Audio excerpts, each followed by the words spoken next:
Good morning, Chantilly. I am Eva Sia. And I'm Melanie Nolasco. Today's Thursday, April 4th, 2024. And here are your morning announcements. Today's a B day. Tomorrow's an A day with LS2 and CC4. Varsity girls tennis has an away game against Centerville at 4. Varsity boys tennis has a home game against Centerville at 4. Girls soccer has an away game against West Springfield, JV at 5:45 and varsity 7:15. Boys soccer has a home game against West Springfield, JV at 5:45 and varsity at 7:15. Varsity baseball has a home game against Trinity at 6:30. Softball has a game against South Lakes at 6:30, JV away and varsity at home.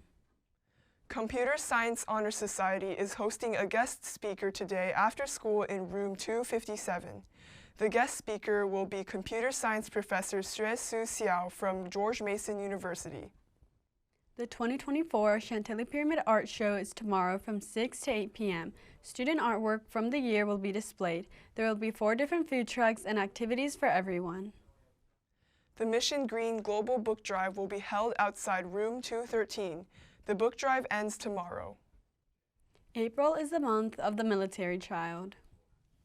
It's not just those that serve who make sacrifices. The families of military members do too. My dad, his name is Eric. He's been in the Air Force for 23 years.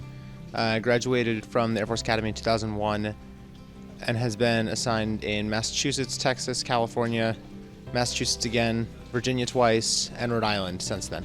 My dad is in the Army. He, right now, I think is a data analyst. My dad was in the Army National Guard, so we didn't move a lot. So they're pretty stationary.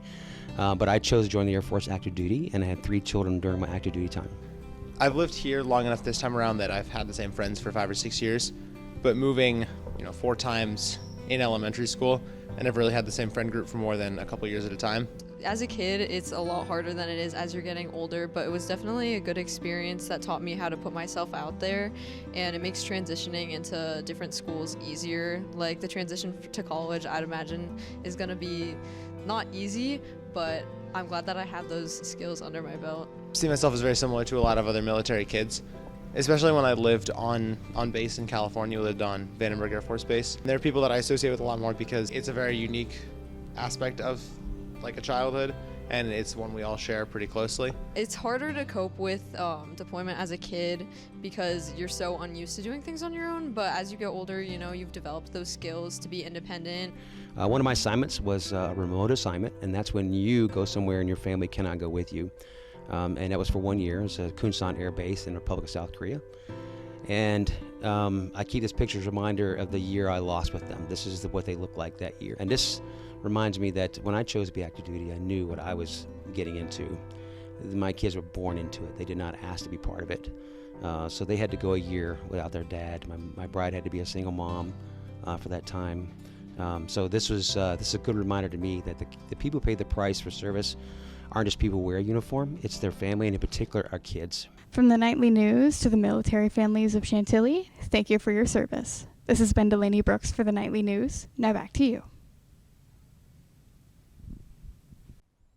April 17th is Purple Up, so come to school wearing purple.